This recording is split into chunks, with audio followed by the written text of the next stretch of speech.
year. He's a bum. What? No, that's a Hall of Fame terrible take right there. No, it's not. It's true. It's so true. What?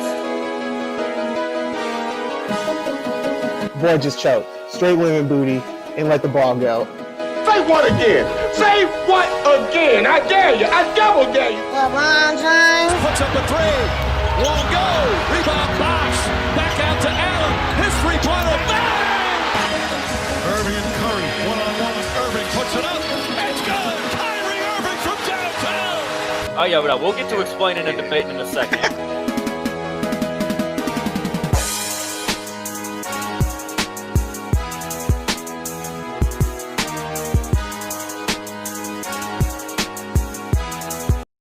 What's up, everybody? 3 in a possible, 2 in a possible today. Joe's out there handling some business at some East St. Louis football games. Shout out to you, Joe, the ultimate hustler, the Stephen A. Smith of St. Louis, St. Louis media. So me and Debbie are going to hold it down today, but we got a few things to get into. There's been some spicy takes on some podcasts. Some spicy takes and some interviews. We got the FIBA World Cup going on. We got one lower key signing. We're going to get into all of it.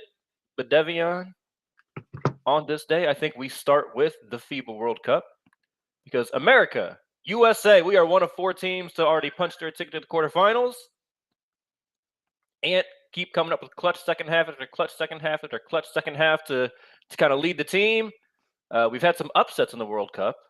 Like Latvia taking down Canada the other day to make that group stage a little dicey on who's going to go to the quarterfinals.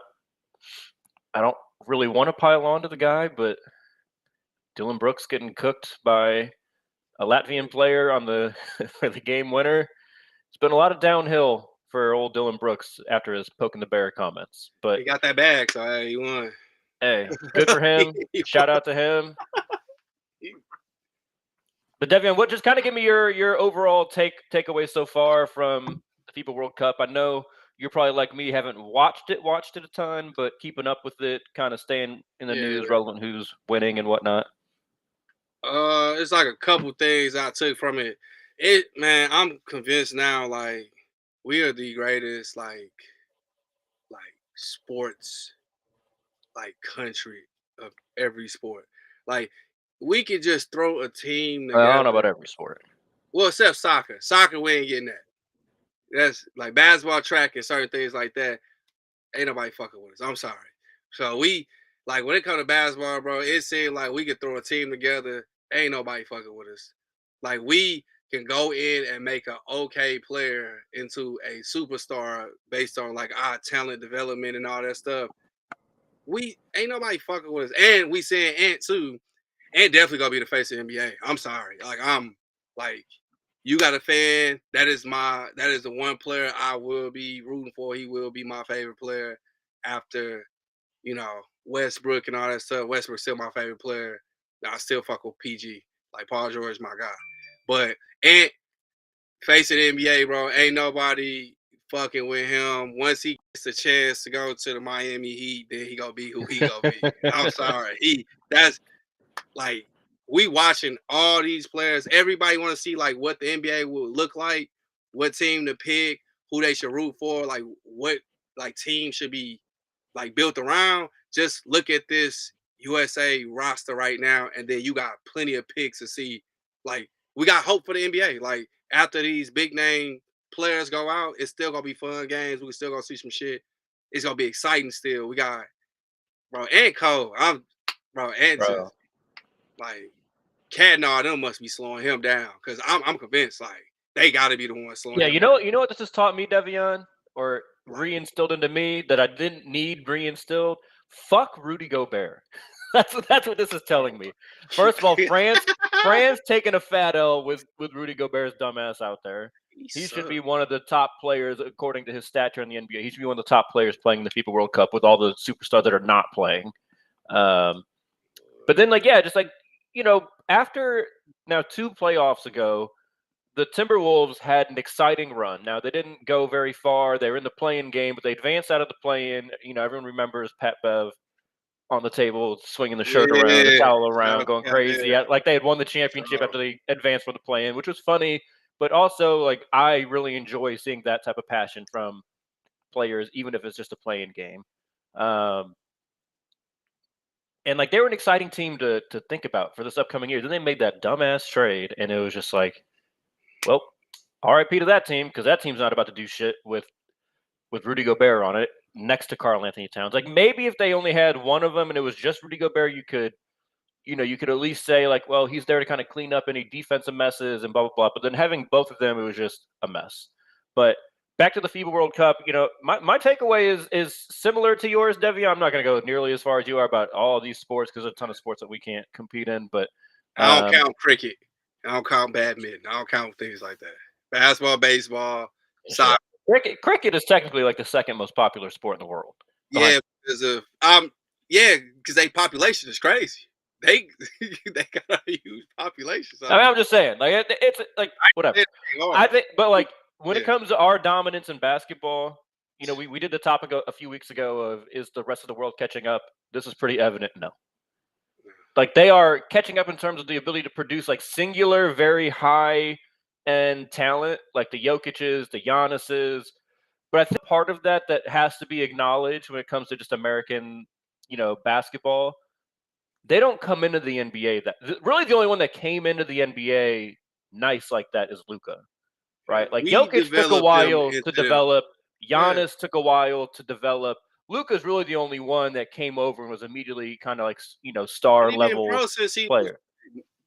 2 years old, like he been pro. Yeah. Wow, he was that guy.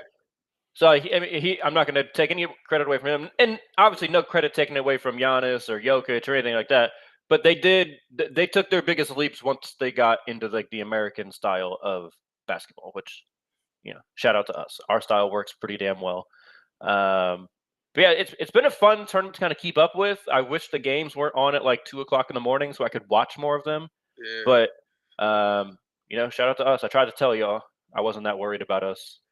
Yeah, but I'm just saying, like, this is why I don't have faith for nobody else. I try to be in here like, all right, maybe they got a chance, and I'm just in the back of my mind like, no, they don't. But I'm just trying. I mean, part of it though is like Giannis ended up not playing for Greece. So I mean, if Giannis plays for Greece, Greece is a different monster.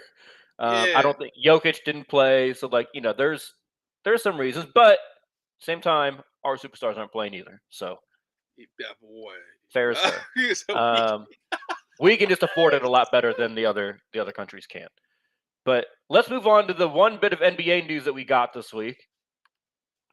Shaqtin' a Fool favorite, JaVale McGee, is signing with the Sacramento Kings, a team that you and I have both, started to pay a little more attention to. I think our podcast was one of the earlier ones to buying into the Kings last year. At least I was. I feel like you were with me on that. Joe was a bit skeptic, but Fox got me, my boy. Yeah. So, what do you think of this one, Devian? This is an interesting one to me. It's going to lead into a whole nother topic for us. But what's your kind of initial reaction to JaVale McGee signing with the Sacramento Kings?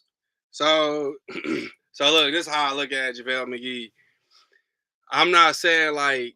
So if you look at him as being like, oh, he's a superstar, he's gonna do all these things. Bad pick. But if you look at him kind of like, look at what the Lakers did with him. Like, for real, look at when we brought him on, what we did with him. If you go and take him with De'Aaron Fox, play him for 12 minutes, 15 max, throw him out there when everything's slowing down, he's one of those players. He even did it with the Warriors. Like, he's one of those players that'll go out there, he'll go get you a couple buckets if you get him in short spurts. Get you a couple buckets, block it, run the floor, use him for stuff like that. He'll get the crowd, into it and all that shit, because he's like a Sabonis. You like when a player like him scores, not Sabonis, what is the white guy from Boston? Scalabrini. He's like one of them type of players. With a player like Scalabrini, but he's better than him, starts scoring, you like, oh, even a player who not supposed to be doing this shit, he doing this, get a crowd into it. So I think in short spurts, it's going to be good because De'Aaron Fox is going to be cooking.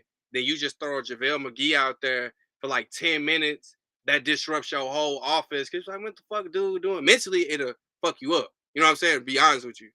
So you go in there and do a little Jamel McGee here. He gonna do a couple good plays. As soon as he start fucking up, or right when you think he gonna do it, take him out. Get the balance going back on. I think it'll be a good move when you use them like that. Because if you look at the Lakers and you look at the So Warriors, scale of 1 to 10, how much do you like it? I like it. It's like a 7 to me, 7.5. I ain't gonna lie, because I see what they're gonna do with that. Like I see what they're gonna do, and it ain't gonna be like it's gonna cost them a lot of money to do it. He's like a Rudy Gobert relative, type of I'm talking about, relative to like all of like obviously the money, the investment, your expectation for him, Devion.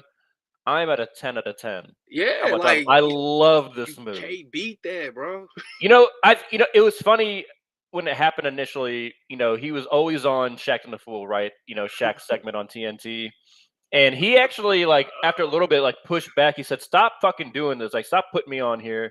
Like, there's plenty of other things. Like, you guys are starting to invent things that like really aren't even worthy of like a segment like this." He got mad about it, and I kind of understand why.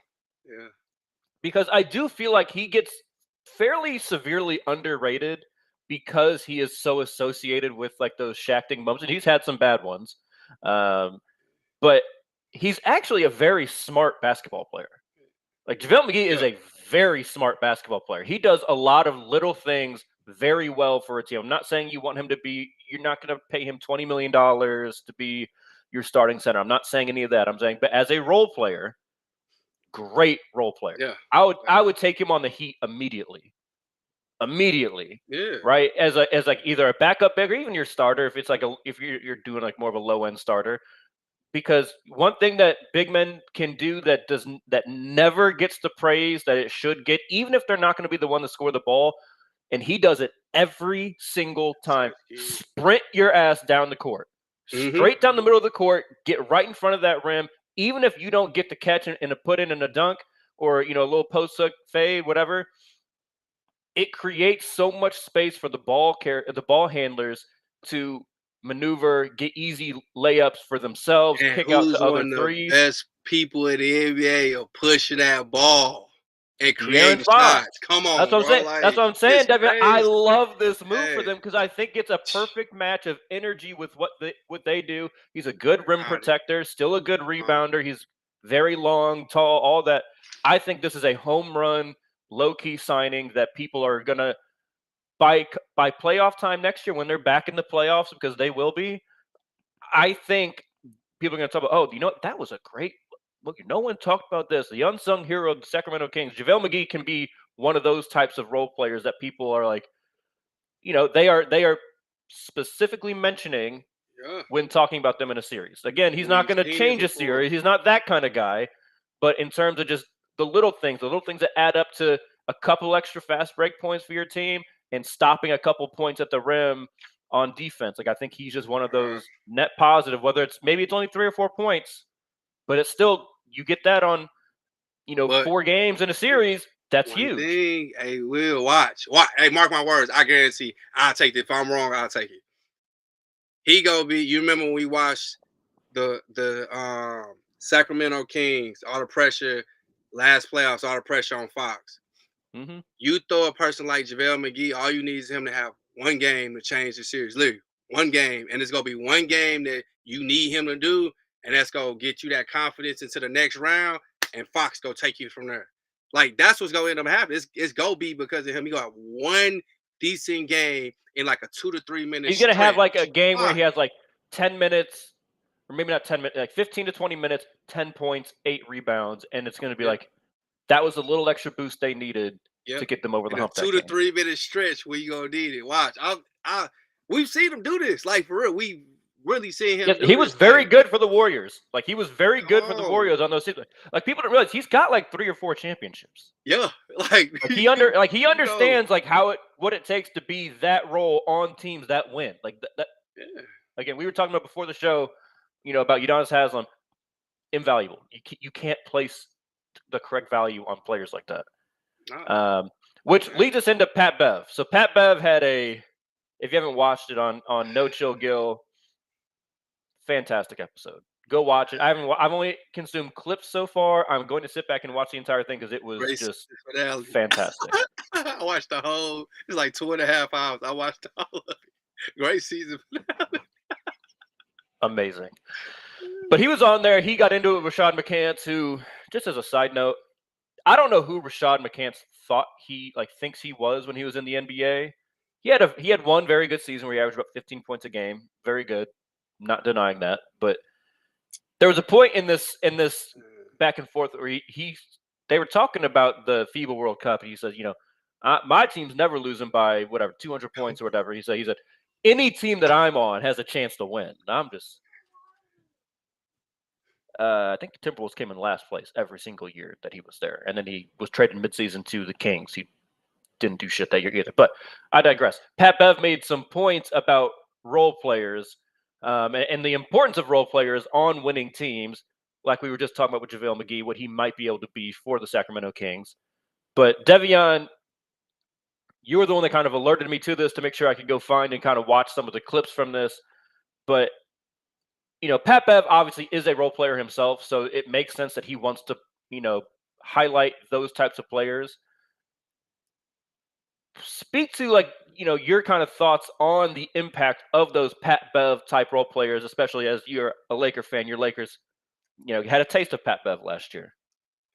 And I was pissed that we got rid of him. I'm not gonna lie to you. I think we had like a Pat Bev and we kept him last year. I think our playoff run. I'm not saying we gonna beat the Nuggets, but it's gonna be a little bit different in the playoffs when you got people like him. Because people gotta remember, people like Pat Bev, I know they come in here and he averaged 10 points. I think he might average 10, 11 points as a career maybe in the NBA. Bro, he averaged 35 when he was coming up in Chicago, in the high school. Dude was really it. And for those that don't know, Chicago basketball in high school is one of, if not the best in the country. Yeah, they produce something. I witnessed this. I watched Derrick Rose play us in the the state finals and stuff semis and all that. Bro, they players are the truth. They got players you'll never hear from that are just that. So when you go to the NBA for a player to be a player like him, and then he goes in there and his one job, he figures out his one position of what he's good at, is just really to pester people and to fuck you over, really embarrass you, and he accepts that role. And then when he gets in your head, he pisses you off, and then he comes on the other end, and you forget, oh, this dude used to be good at score. Now he doing pick and rolls. He might dunk. He might shoot a three. That gets you championships. People, PJ Tuckers, you know what I'm saying? We look at players like this and they ain't that great. They Jay create. Crowders, come on, bro. Covingtons, they create those types shots. of guys. Yeah. Yeah, I'm gonna say they create opportunities because they so good at what they doing. It pisses you off, and it's a mental game at that point, and they so mentally strong. Brandon Jennings. Brandon Jennings brought up in the program. He's like, what do I know? He said, hey, man, you just look at the stats. Brandon Jennings average, he played him 3 times. He had 8, 7. It was 8, something else, and then he had 36. And the time he had 36, his first game back with the Knicks, guess who was playing? Who wasn't playing? Pat Bev. He said that might have been different if he was playing him. And Brandon Jennings, people forget, Brandon Jennings he was a bucket. He was a walking bucket. So, when Pat Bev, he one of the most there, random 50 pieces in NBA history, probably. Real shit. He goes in there, he makes what? He'll go in there, Dame, Dame might score his points, but he gonna piss you off the whole time. So when you playing in these 7-game series, possible 7-game series, all you need is one game for Dame to get in a player like his head. We haven't seen it too much with him, but I'm just saying you get in his head, that gets you over the hump and wins games. You don't need 5 LeBrons. You just need people who go play their position. You know what I think is the most important aspect of these types of players, and Pat Bev is a perfect example of one. It's not just that they're good at their role, right? Because there's plenty of people that could do what Pat Bev does, but they accept the role. I think that is the hardest part in the NBA, and it's one of those things why I think I find myself frustrated with certain players that come on to my favorite team, the Heat, and a perfect example of that is right now Tyler Hero, right? Yeah. What should Tyler Hero's role be? He continues to want to keep ascending. You can't blame a young player like that, right? Like they're trying to make sure they get to their bag, make sure they get paid, they do all these things. I'm not like knocking. I understand why, right? But last year was very frustrating for a lot of Heat fans during the regular season.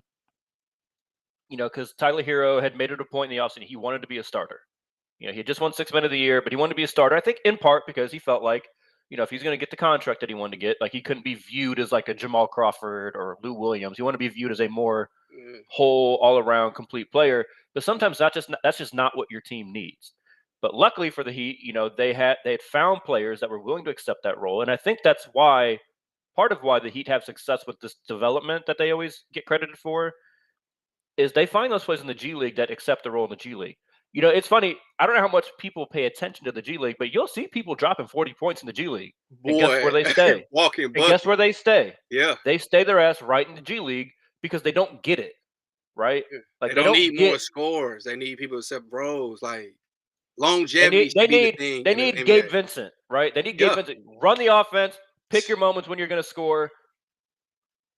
Play defense, right? Yeah. That's what they're looking for out of the G League. And that's what I think Pat Bev has done so well in his NBA career. I mean, one of his comments to McCants while they were going back and forth about their careers was, McCants was talking about, yeah, I didn't have to knock down doors like you did. It was all given to me. And Pat Bev goes, and that's probably part of the problem.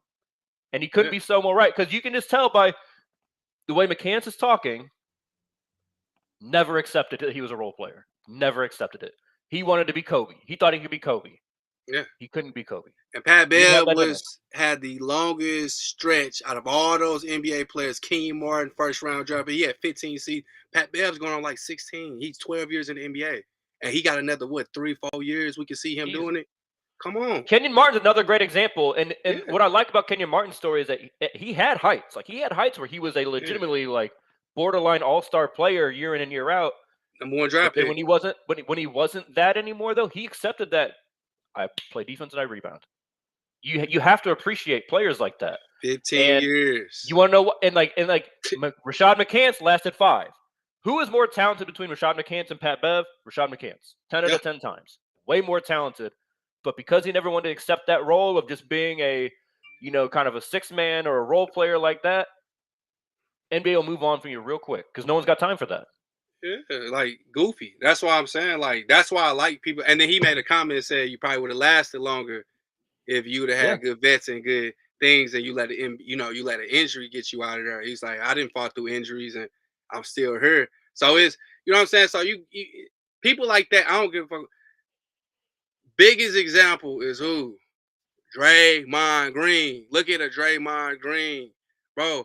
He literally got himself in the Hall of Fame because of what he's good at, and he's cool being behind, the 4th, 5th player on your team, a triple double with no points. Like you know what I'm saying? Accept the role. We watched it. Carmelo Anthony. They was worried about people like him. Can you accept the role coming off the bench and all that stuff? Especially what you just did with Portland, OKC. You come to the Lakers. I think he did a pretty good job with the Lakers, and I think he should have still been in the NBA. But it might have been some things that we didn't see where he. But we saw it took Carmelo a long time to get to that acceptance. Like he had to be out of the league for a couple of years because we all remember that famous meme, right? When he was with OKC. How do you feel about coming off the bench? Who? Me? Who? Like he couldn't believe that. Yes, you. You're not that guy anymore. You're not that guy in New York. You're not that guy in Denver anymore. You have to come off the bench now. And he eventually got there. So, good for him for accepting that. Vince Carter. We brought it up. Yeah, Vince Carter. Right. Did it flawlessly.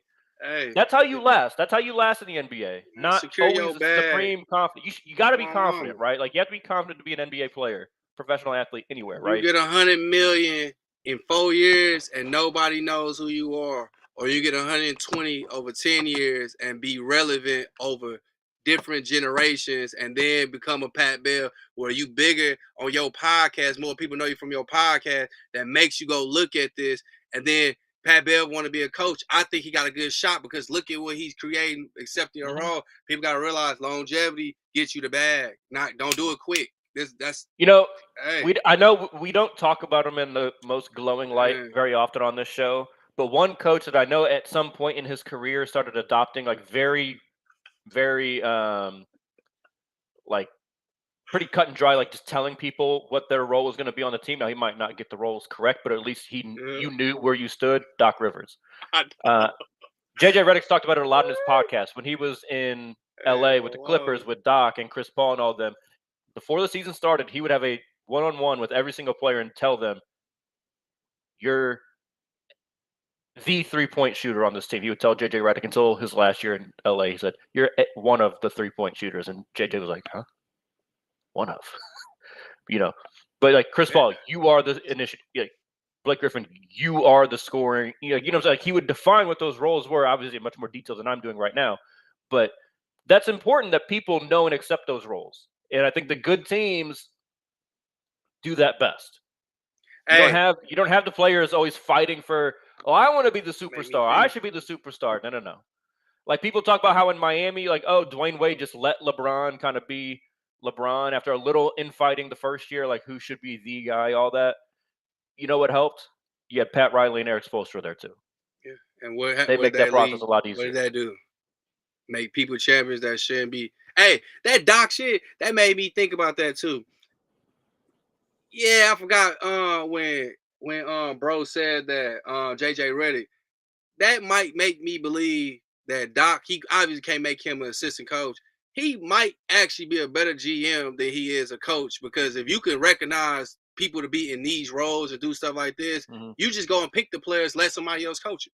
Like, another thing, like we give Doc shit a lot, but like it's also like we're giving him shit within like the top tier coach. Like we obviously think he's a good coach because he's that dude. That's why you gotta get on his ass. Like, but like he just doesn't deserve to be up there with like the Pops, the Spos, the Kerrs. He's in that next tier, but he's like certainly in like the top 10 of head it's coaches. Like 1A versus 1A, 1B type shit. You know what I'm saying? Like he should never involuntarily be without a job. Like right now, if he wants to do the ESPN thing and take a break from coaching, fine, go do that.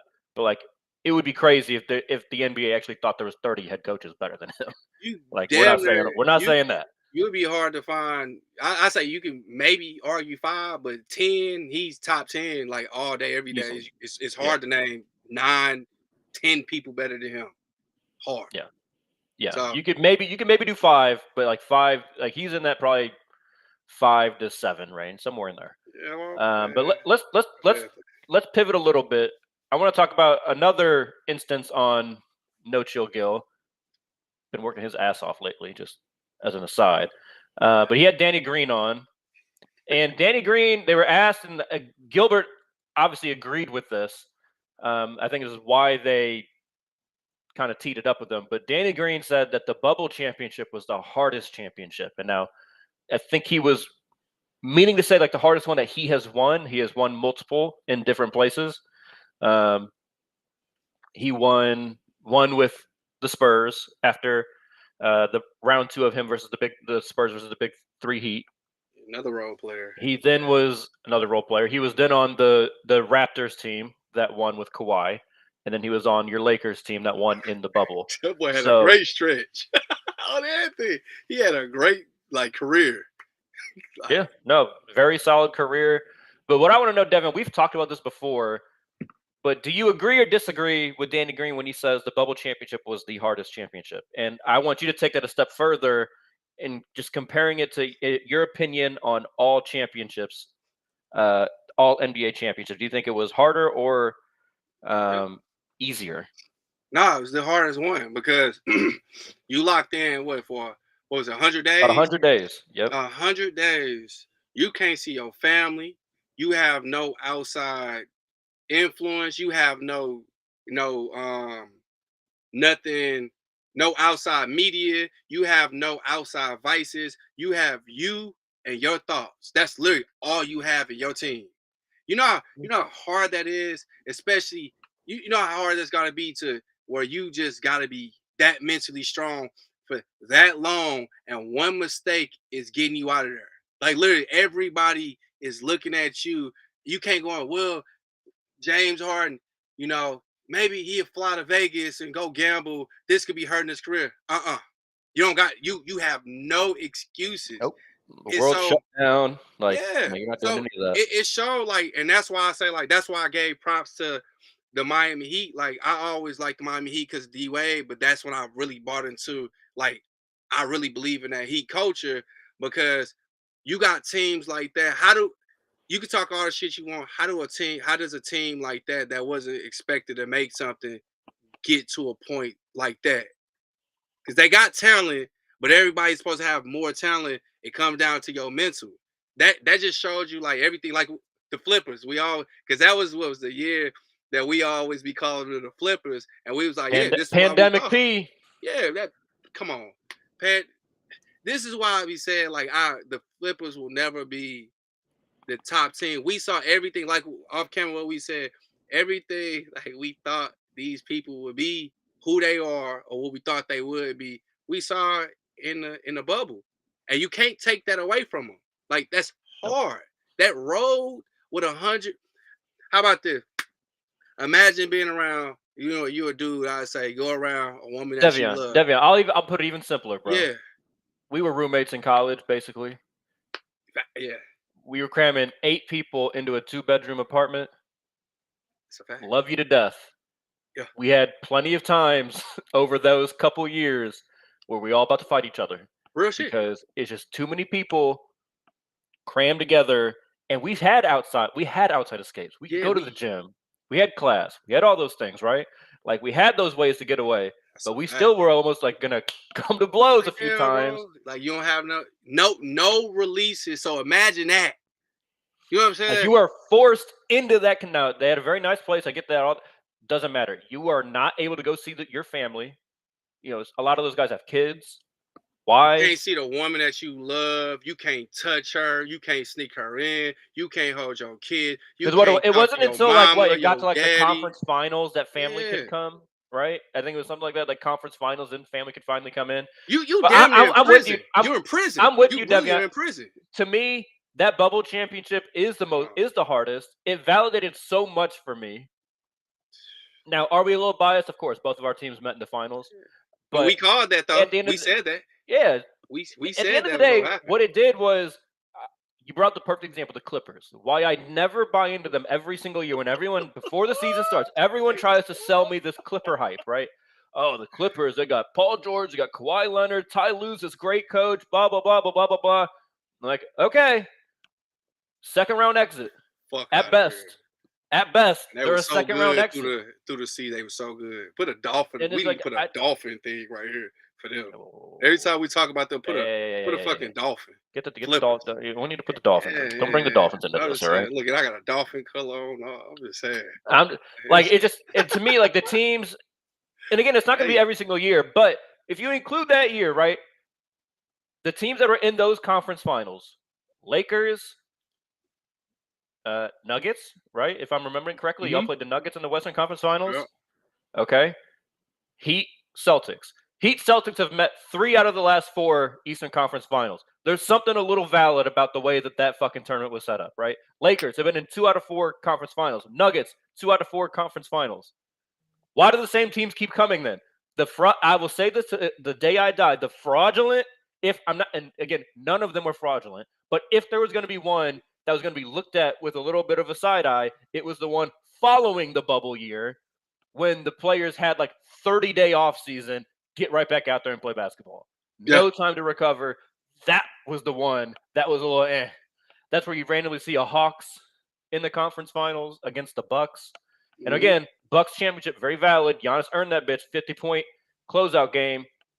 Ain't taking nothing away from it. I'm just saying, Heat Celtics is basically the Eastern Conference Finals is the Heat Celtics Invitational. How many finals have those 4 teams been to in the last 4-5 years? The only one that does not feature the Heat or the Celtics is the one directly after the bubble. Every other one it went Heat, then Bucks, then Celtics, then Heat again, and then we've had Lakers twice, Nuggets once, and then the only other one again that didn't feature one of those teams was the same year when the Suns played the Bucks. Yeah. There ain't no coincidence, bro. Saying, bro. That's what I'm saying. And then the Warriors won the one before, like all that shit. Because that's right. Because of why? That's right. But why? Same shit. They are champions. I mean, They got the that's mental. the Warriors. Like that's the Yeah, Warriors. they got So the you're right. mental. Outside So the that, Western come Conference has on. been Lakers or Nuggets 2 out of 4 years, Shit. and the only other one that got in there was the Yeah. fucking Warriors, who went to like 4 or 5 straight. So Yeah, they got sorry. they got 4-5 finals. So like shit. And the only reason the Warriors were not involved in the bubble side was because they were fucked up with injuries that year. Yeah.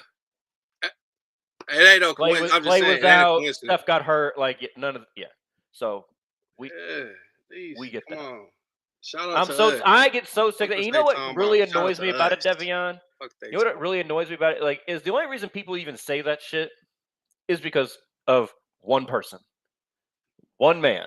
Yeah. If LeBron James had not been on the winning team, there would Yeah. not be this effort to discredit it. Nothing.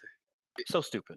Yeah, if y'all would have beat us, they would have been like, Oh, yeah, it would have been the most valid. Oh, It would have been the man, most this is- valid championship ever. It would have been the most come valid on, one bro. ever. And I thought y'all scared me. I'm gonna just say that. I always say that after Game 1 just ruined the series for me. You know, Dragic and Bam getting hurt in the first game. Like, come on, man. I was happy. We were already gonna lose the game. Like, we had a terrible start. Y'all jumped on us, and then they had to get hurt. So I'm like, come on, man. I needed that. Hey, Devion, I just gotta say this, Jordan fans, it's okay. You can still love Jordan without trying to invalidate every single thing that LeBron James does. It's okay. Yeah. You can still have the opinion that he's the GOAT. No one's gonna kill you for it. We might disagree with you. I will. I know Joe will. But at the end of the day, you don't have to invalidate LeBron James's career. That just makes you look corny and makes it look like you don't even believe what you're talking about. He's cold, bro. I'm not a huge LeBron fan. Like I wasn't too happy when he came to the Lakers because of the Kobe and LeBron shit, but I had to be real. I'm like, hey, this dude really is that cold. Like, hey, Got y'all championship. Hey, he could do no wrong in my eyes. Because you damn sure weren't headed anywhere near a championship until he showed up. We didn't sniff. Y'all were struggling. Hey, look, he ain't gonna look. There's some people who do no wrong in my eyes. You win us a championship. Hey, he great to me. He's goated. Fuck what they talking about. LeBron is goated. Fuck, he did it, man. Hey, the bubble. We said this. It is what it is. Like we got 2 of the best franchises. We literally solidified ourselves in history. Jimmy Buckets was really Jimmy Buckets. Like, look at how many. Like, look at the stars. You can say nothing That's about. That's up there with one Davis. of the best like performances in a losing effort in the finals. Which you know we don't hang that shit in the Miami Heat arenas. One thing I want to say too about that, like Anthony Davis, people don't realize. People say he's so mentally weak. He's this and this. So we won with a guy who's supposed to be like we was wanting him to be our best player, but ended up being like our second best player. He's so mentally weak. He's this and this, and we won a championship with that. So is it LeBron great? The Lakers great? Is it the bubble? What like we got all these factors going against us. What is it? LeBron 49 years old when he won it. Like what? Like you know what I'm saying? Like what else more do you got to prove to that? And look, man, go look at our roster.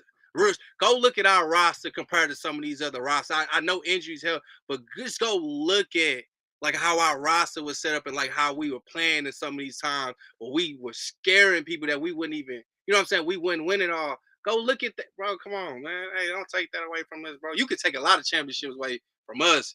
All right, let's stay on the championship train here, Devin. Let's stay on that championship take here. Because Noah Lyles, one of the best track and field runners in the entire world, if not the best, he made some comments. He made a comment that he thinks it's crazy that the NBA players call themselves world champions when they just won the NBA championship. So, Devion, I'm just going to give you the floor here. What do you think? Because you're a big track guy. What do you think about your guy Noah Lyles' comments on calling the NBA players who win the NBA championship calling themselves world champions? I can understand why he said, but he wild for that. Like, hey, it's just watching the NBA finals is the world fucking champion. Like number 1, number 2, number 3, number 4 best team. You'll watch them in the NBA finals. Fuck what you talking about. And we about to see it when we fuck around and win gold. Like I could hate on us and say we not gonna look at what we about to do. Like so, we fucking them up, and these ain't even our best players. Like I get it. Like I said, this is our C team. Real shit. I get it. He is cold. Like dude is in my opinion, if I had to pick the face of especially like of all track, not even men and women, just all track. It's him. Like he really is that dude. Like ain't nobody fucking with him as long as he don't I get feel like hurt. the face got to be Shikari, but I It, digress. hey, You know more about it than I do. they wanted to be her, but she did. She showed, you know what I'm saying? She did what she was supposed to do. She came back and she fucking the Jamaicans up and all these people that they didn't think she was gonna One do. thing on Shikari, I don't know much about track. You can Yeah. confirm or deny this, but from what I understand, if she just gets her start down, she's unstoppable. Oh, I'll give a little bit of background on that. They said if she gets a bad start, she has no chance. She came from behind and beat these people, like beat the Jamaicans and shit. She gets a start, she's going to break the world, like she's going to break the world record in the 100-meter if she gets her start down. That's real shit. But even with all that, they want her to be.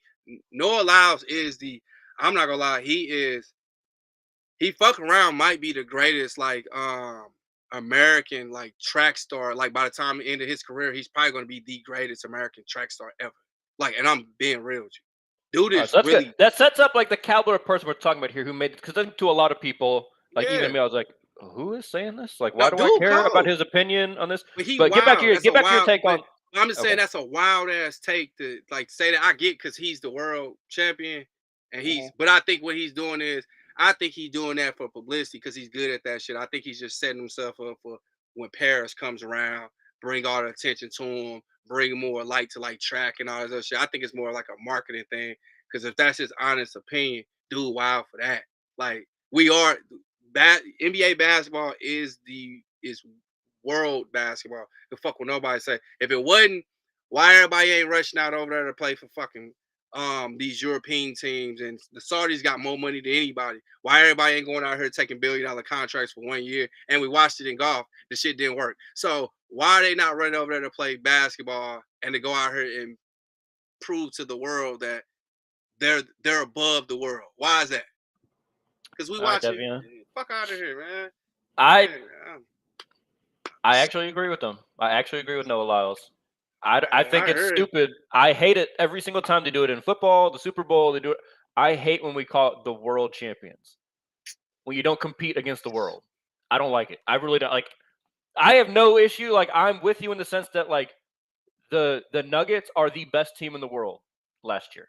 They were the best team in the world. I have no issue with someone saying that. I do have an issue with them calling them the world champion. And I'm gonna take this a step further. I think with how global NBA is like or basketball is getting, I want to see the basketball version of the Champions League. For those of you that don't know what the Champions League is, that's a soccer thing. So the Premier League's top 4 teams, they go. La Liga, Spain's league, I think sends their top 3. Basically, all the leagues, the major leagues around the world, the German league, the French league, all of them, they send their top X players depending on which league it is because they're better and worse leagues, right? Same thing with ours. So like we would get to send the most teams. But I want to put this shit to bed, Devion. I want that. That would be amazing to me because no matter what, then once you got to that stage, oh yeah. Because when Luka or Jokic, they would like to make the little slick comments.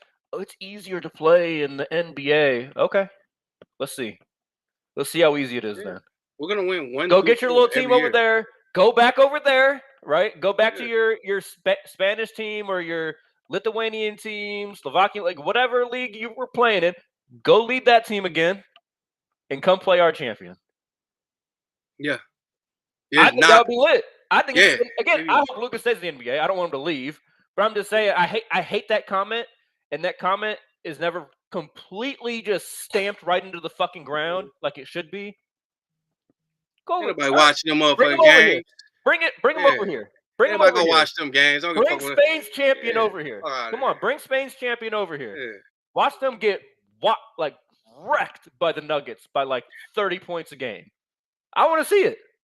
Then we can rightfully call ourselves, the winner can rightfully call themselves. They might have one person that'll make it to motherfucking playoffs like the ours. Like these will be the low caliber team. Well, they ain't fucking with us. And like, you know what else would be fun about that, Devion? And what because I've seen it as I've started to follow soccer a little more, at least the Premier League.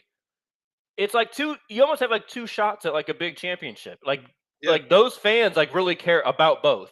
I'm not like I think the fans care more about like the Premier League championship than they do the Champions League, but which I think we would still do. Like we would still care more about the NBA championship than competing in that one. But I think that would be fun. Cut the regular season down by 20 games. We don't need them anyways. We don't need 82. They already load manage anyways. So cut it down to 60. Do our finals maybe a month or two earlier. Then transition to the Champions League. I think that'd be fun. We're already trying to start doing some shit that they do in soccer with the in-season tournaments and stuff like that.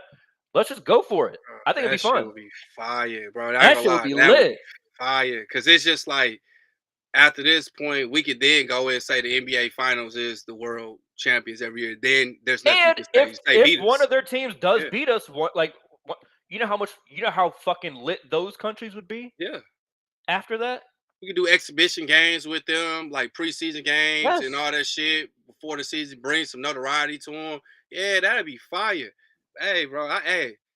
Turn basketball into even more of a global sport. It's a dope sport. Spread it. I think that would help spread it. NBA Africa's taking off. Like the African League could send a team. Their champion could come. Like I think we should probably send all of our like conference finals. So like from this past year, like Nuggets, Lakers, Heat, Celtics, all go. Yeah, then, that's a continent you need to watch Spain's league is good. Yeah, I think Greece has a pretty good league. Like, come on, Africans gonna start producing some cold players. Like that's who we need to be watching because they be developing people they ain't never sniffed the basketball, get it for 1 year, be cold. Like that's who we need to really be watching out for real.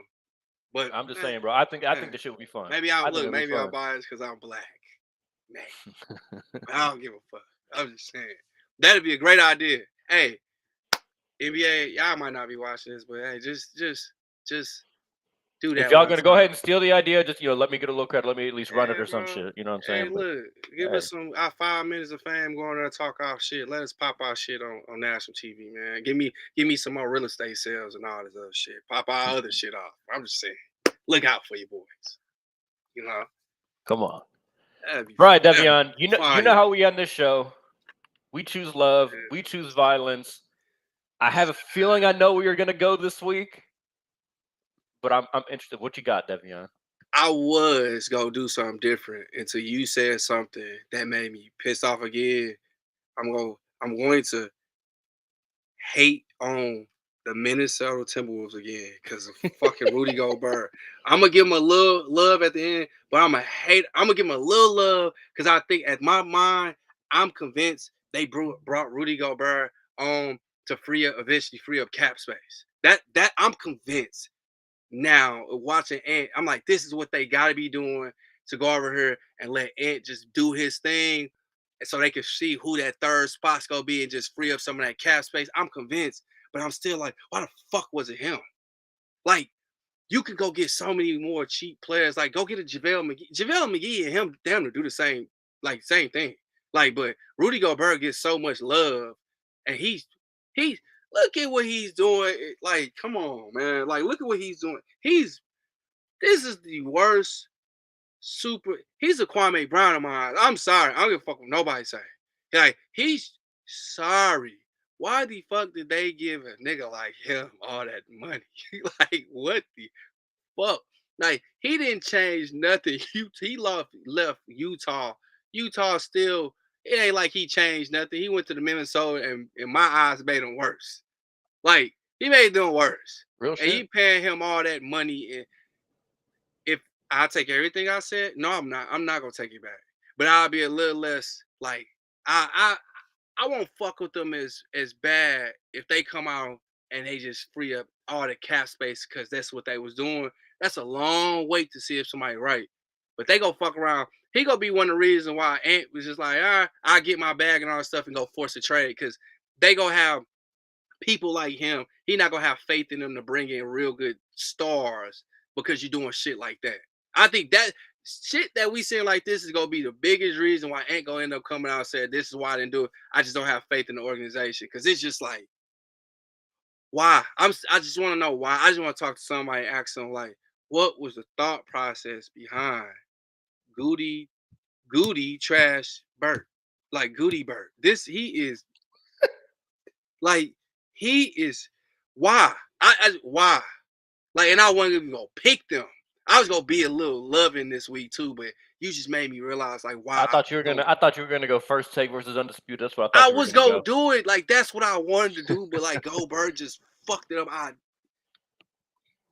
Shout out to them. I'm sorry to do that to you, Devion. My I bad, know. bro. Shout out to them because I hope you picked that because them ratings was fire. I love seeing it. I love seeing it. Oh, fuck. I'm not going that way. I got to actually completely non-sports related one, Devion. Man. Maybe I'll start turning this segment into Will's book club. But I gotta give a shout out to Donovan X. Ramsey. This was one of the best books I think I've ever read. When Crack Was King, A People's History of a Misunderstood Era. I need to read that. Top probably 3 to 5 book, and I read a lot. I read a lot of books. Top 3 to 5 book that I've ever read. I just really enjoyed it. Telling the story of the crack era, over policing, war on drugs, all the effects on that. And he did it in a very interesting way, where he basically highlighted 4 different people and kind of told the story through their individual lives. These are real people that he interviewed. You know, somebody that was a dealer in Newark, a user out in LA, and her kind of whole family lifestyle, what kind of led her to it. A mayor, the first black mayor of Baltimore, and then another guy was just next to it, dabbling in a little bit, but whose father was really impacted by it. And it was a very interesting way to like really humanize, I think, the issue of the crack era and the over policing and all of the bullshit that kind of came along with that era. So I'm showing love to Donovan X. Ramsey. Fantastic book. Really enjoyed it, and would recommend it to anybody. And if I had to make this about sports, I would just real quickly, I'll show some more love that we are in the last full month with no basketball. So shout out to that. Thank God. And honorable mention, we can't go out doing skip. We gonna have to do it. Your ratings suck. You need somebody like Shannon and Stephen A to make your ratings for what they are. So if you ever thought you were that guy, you're not. And we're seeing 2 of the greatest entertainers when it comes to this, since like Stuart Scott and all those type of players. This is like we're watching. This is the TNT cast that you get to watch all year. Like shout out to Shannon. I think this Monday is the first Monday with Shannon Sharp on First Take. Shout out to Shannon for that. I'm glad all this is happening. And with him and Stephen A, this is gonna be. I'm gonna tune in. I'm gonna make sure I don't give a fuck what I'm doing. I'm gonna stop it and I'm gonna watch it. I'm gonna support it because this ain't nothing but we're gonna see all this cognac, Blackie Miles, Stephen A. Hold on. We about to see it all. Hey, shout out to them, bro. Because you know I fuck with Stephen A. I love his wild takes. He's just another nigga to me. These are the type of niggas I grew up with. So I fuck with Just get fucking Mad Dog Russo off there and then I'm straight. I can't stand him. Bro, just make Shannon the full-time fucking co-host. I don't really like the rotating shit. Make Shannon the full-time. Like Shannon proved himself. He proved himself on Undisputed. Unless Shannon just doesn't want it, make him the fucking full-time. They're doing this to set him up so he can have his own First Take type thing. That's what I'm convinced about. I think Stephen A. them are showing like how good he is on what he was at with Skip on Undisputed, how good he is, and everywhere he goes, he can make his own name and set him up for his own show. I think that's what it is. I've been on Stephen A. a little bit lately because he's been annoying me with some like the president shit and like just like always bad mouthing people's money. And like I don't like him talking about like people like stealing like especially like other black men in sports. I talk about they're stealing money. Like stop using that word because you know that's a loaded word, and then 2, just like come on, the president thing is the dumbest shit ever. But I will say I am very excited for Shannon Sharp. Very excited for Shannon Sharp. Shout out.